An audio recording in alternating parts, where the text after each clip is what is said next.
If you practice law in Victoria, you already know how quickly the ground is shifting.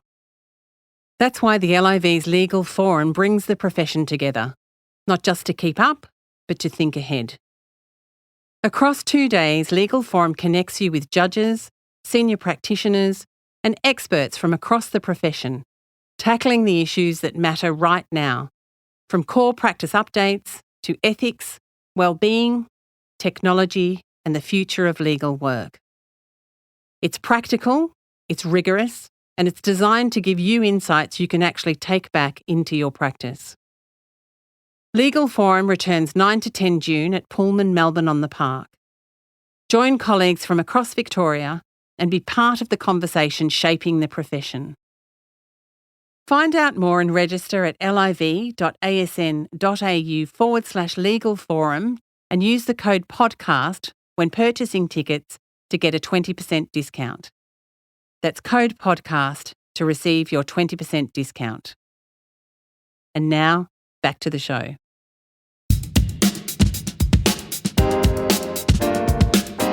Welcome to Cross-Examine, a podcast by the Law Institute of Victoria. Cyber risks in legal practice are no longer defined by rare, catastrophic breaches. Instead, they are defined by routine decisions made every day. Reusing a password, delaying an update, or maybe even trusting an email that looks familiar. Or working on the go without stopping to think about who else might be watching. Reducing these seemingly small risks is achieved not with expensive security measures or sophisticated technology, but with excellent cyber hygiene practices, the topic of today's episode. So, fasten your seatbelts and don't forget your toothbrush as we explore the simple, repeatable actions that materially reduce risk for you, your clients, and your practice. I'm Jayne Gurton, and this is Cross-Examined. Today we are joined by Chris Schwinghamer, the Chief Information Officer at the Victorian Legal Services Board and Commissioner.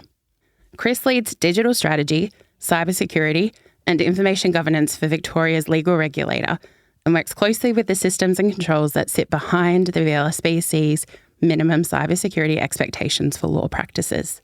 Chris, welcome to Cross-Examined. Thank you, Jayne. Now let's start with a big picture question. What are you seeing from your position at the regulation body around cybersecurity? At the VLSBC, we've been observing and concerned about cybercrime for quite some time, especially since 2020. I'm sure we've all seen the very public breaches that have happened around cyber with Medibank, Optus, and even recently Qantas. And we are seeing more and more attacks on law practices. Due to this and its importance, it's why cybersecurity is included in all three of our recent risk outlooks for the legal profession that we've published. And in 2024, we took this a little further and released our minimum cybersecurity expectations. With those expectations, we do encourage lawyers to ensure they're always aware about them, as well as legislation around cybersecurity, such as recent amendments to the Privacy Act, Notified Data Breach Scheme, and of course, Australia's first standalone Cybersecurity Act, which was issued in 2024. More broadly, we know cybersecurity is getting more and more increasingly important. It's not going anywhere. It is really a topical theme, and we know that cybercriminals are using things like generative artificial intelligence to create things like phishing campaigns and impersonate people with AI-generated voice and video calls and deepfakes. Okay, Chris, when we talk about cybersecurity in law practices, where do firms fall short? And what are the most common vulnerabilities you see? Yeah, that's a great question. So definitely the first area where people fall short is definitely around good cyber risk awareness. I know it sounds really fundamental and basic, but humans are the last line of defense, right? You can have a great system, but if you leave the door open and you leave a post-it note on your computer with a password, you're opening up yourself to compromise. So it's really important to always think about that human layer. And lawyers need to be particularly alive to the risks posed by cybercrime because law practices are really a honeypot. They contain lots of client information about money and sensitive information they hold. Even law practices that don't handle high-value transactions, even if you're small, it's really important because you're still a target. You can still be extorted and you can still have your information potentially stolen. And we're continuing to see this across the sector with Victorian legal practices. that really probably could have avoided breaches if cybersecurity controls have been implemented and more strictly adhered to. Passwords is a really important part. We always encourage people to use multi-factor authentication on top of passwords and being mindful about out-of-date systems as well as social engineering that might occur. More than passwords, I think what we're seeing is certainly around emails. So business email compromise is what we call it in the industry. And the Australian Centre for Cybersecurity released annual information around this. It is by far and away the biggest breach item across all areas, and law is no exception. I think it accounts for around 15% of their total reported items, costs small businesses tens of thousands of dollars a year, and many millions for large organisations once they're breached and compromised. Okay, let's start with passwords. Mm-hmm. What actually makes a strong password, and why do so many professionals still struggle with password management in practice? Yes, thank you. No, it is a good question. So particularly with passwords, a strong password is generally at least 8 to 10 characters long, has some symbols and some numbers usually in it. That's the traditional way of thinking about it. We still encourage that as a minimum. What I'd like to add to is that if you do use passwords, to not only think about making them complex, but also making them long. So from a cybersecurity standpoint, the longer your password is, the harder it is to run computational calculations on it and have it breached or hacked. So having something that's long and memorable is certainly practical.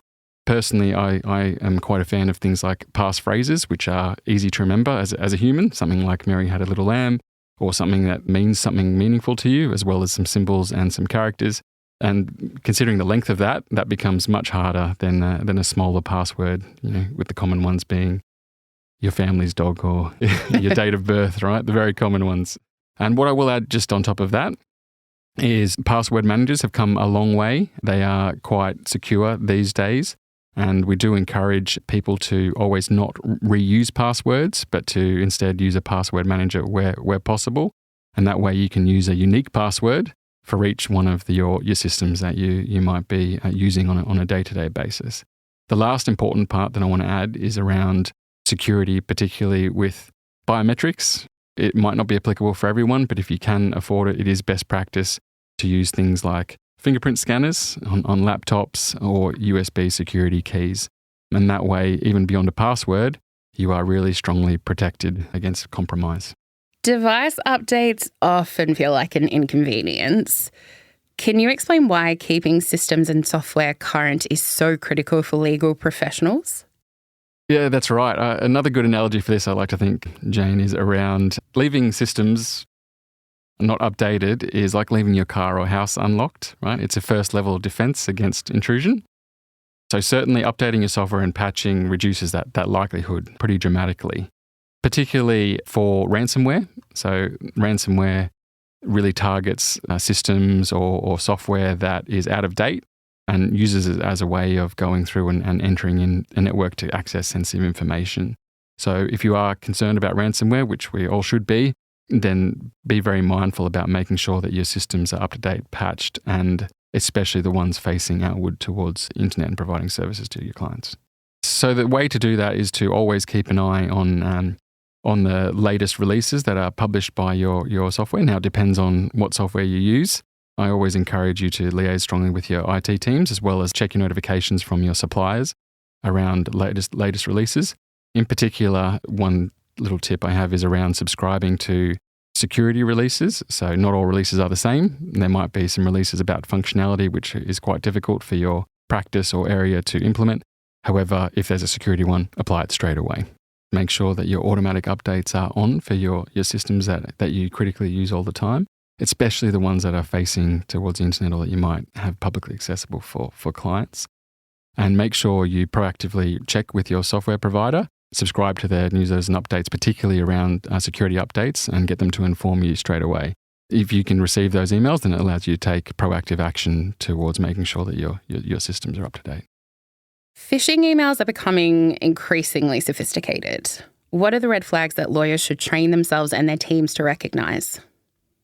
Yes, so there are a couple of things with phishing emails. Urgency is absolutely the predominant one. Phishing emails often try to short-circuit your usual checks with false urgency and try to create pressure for you to click. Secondly, impersonation. They are getting more and more sophisticated when it comes to this. Quite often, phishing emails use trusted names or brands to leverage your trust. I'm sure many of our listeners have received emails from the likes of impersonating Google or Microsoft or other large companies. And then certainly out of ordinary requests, right? So if you get things around approval of funds transfer, updated bank accounts, that are not routine, that is always a big flag.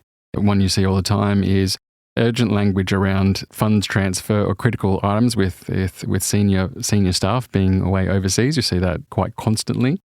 And there's always usually a trigger in which to either process a payment or to provide more information.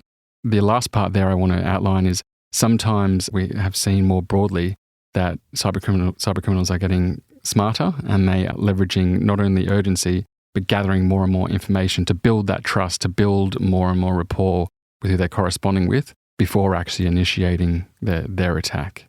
I like to use an example from other industries as ways to protect yourself. So if we look at the aviation industry, safety is very paramount.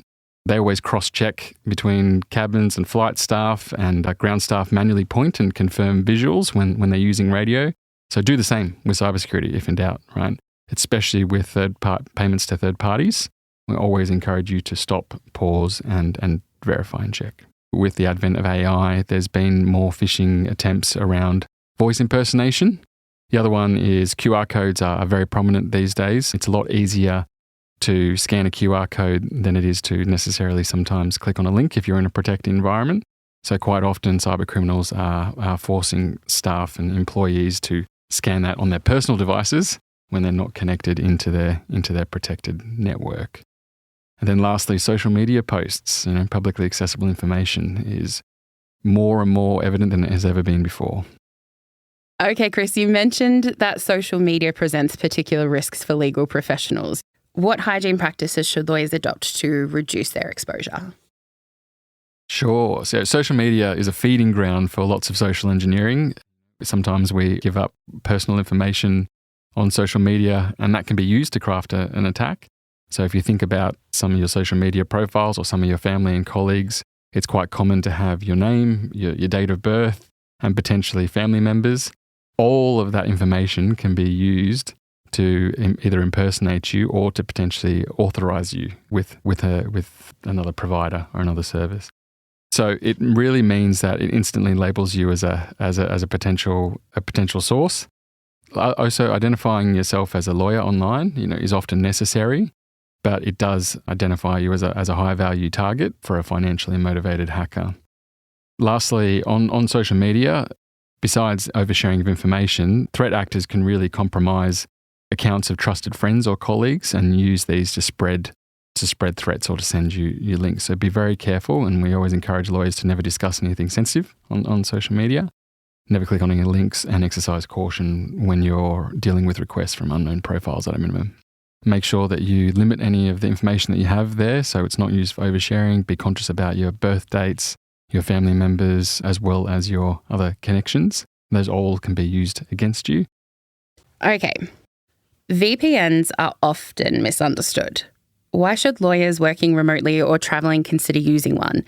And what should they look for when choosing a VPN solution? Sure, yeah. I think just a context set to recap, VPN is a virtual private network, so it allows you to communicate securely with your work environments. And to help answer the question, we all know confidentiality is a cornerstone of the profession. So if you're not using a VPN, it just means it's more easily intercepted and it increases your exposure. I always encourage, if you're using a cafe or a hotel Wi-Fi that might come up from time to time, those are high risks areas, and you should always use a VPN to make sure that your communications are secure. And it can also make sure that anything that's on your network, either in a home or at the office or while you're transiting, isn't compromised, and you can allow secure communications. So what you want to look for is ensuring that it transits with data in Australia, so you limit how much overseas exposure you have, and certainly be mindful of what you get what you pay for. And some free ones, while they might appear valuable on the surface, are actually exposing yourself to more malware and harvesting your data. Thank you so much for talking us through what VPNs are, which brings me to my next question. When lawyers are working outside the office, say at home, in a cafe, at an airport, or at a client site, what else is important to secure their devices and the data they contain? Yeah, so I think it starts with thinking about what you're working on first and be mindful of shoulder surfing and privacy and the risk of someone overhearing or seeing you conduct legal matters. Definitely use a VPN if you can. The other one is free Wi-Fi points around airports and cafes. Notorious, and you should always use a hotspot if you can from your phone, just to add that added layer of protection. Also, make sure that you keep your devices up to date beforehand. It sounds simple, but proactive measures help a lot. It reduces your risk when you connect into a network. One of the other ones that I know is more broadly being seen is things that we call juice jacking. So if you're at a cafe or if you're at an airport, quite often you see the little plugs to charge your phone or your laptops. We're seeing more and more of these little different connections as good sources where people have put in fake points and are actually looking for connections into your devices. You always want to make sure that you lock your computer and it shuts down after a certain period of time. The other part you should be mindful of is making sure that you keep your device always within arm's reach, as well as look at low-cost, cheap devices like privacy screen filters, which will help that information stay secure. So, Chris, if I wanted to check whether my practice is in the right shape today, where would you point me to start? Yeah, thank you. So I encourage listeners to connect with us. So we've got a number of resources and guidance on our website that help protect you around targeted and opportunistic cyber attacks. Also, the Law Institute of Victoria has some great resources, as well as the Legal Practitioners Liability Committee. And combined, these are really valuable resources that will help know whether or not you've got the right things in shape. For the top 3 takeaways, certainly I've got around investing in training. I mentioned before, humans are the last layer of defense. And as an organisation, training and awareness of cybersecurity is so vital and so important. So really encourage you to invest in training for your staff, particularly around business emails and phishing. That'll hold you in good stead. And then other parts is setting up and maintaining systems, making sure they're auto-updated. That'll protect you against external threats and vulnerabilities. Seek professional help if you're a small practitioner to get the systems and the processes in place. And then lastly, I would encourage everyone, of course, to be vigilant. If you're getting information, always double check, always verify information, and please don't give out your authentication codes. Chris, thank you so much for your time today. What comes through very clearly from today's conversation is that the most effective cyber habits can also be the simplest ones, and most of them cost nothing to implement, which is great news. My pleasure, Jayne. Thank you. And to everyone listening to Cross-Examine today, this has been the final episode in our 5-part cybersecurity series. We hope it has given you not just the context for why cyber risk matters, but also some practical and low-cost steps that you can implement to reduce your risk starting from today. Don't forget to check the show notes of this episode for links to the LIV Cybersecurity Hub, the VLSB+C minimum cybersecurity expectations, and any other resources mentioned in today's show. And until next time, thank you for listening to Cross-Examined.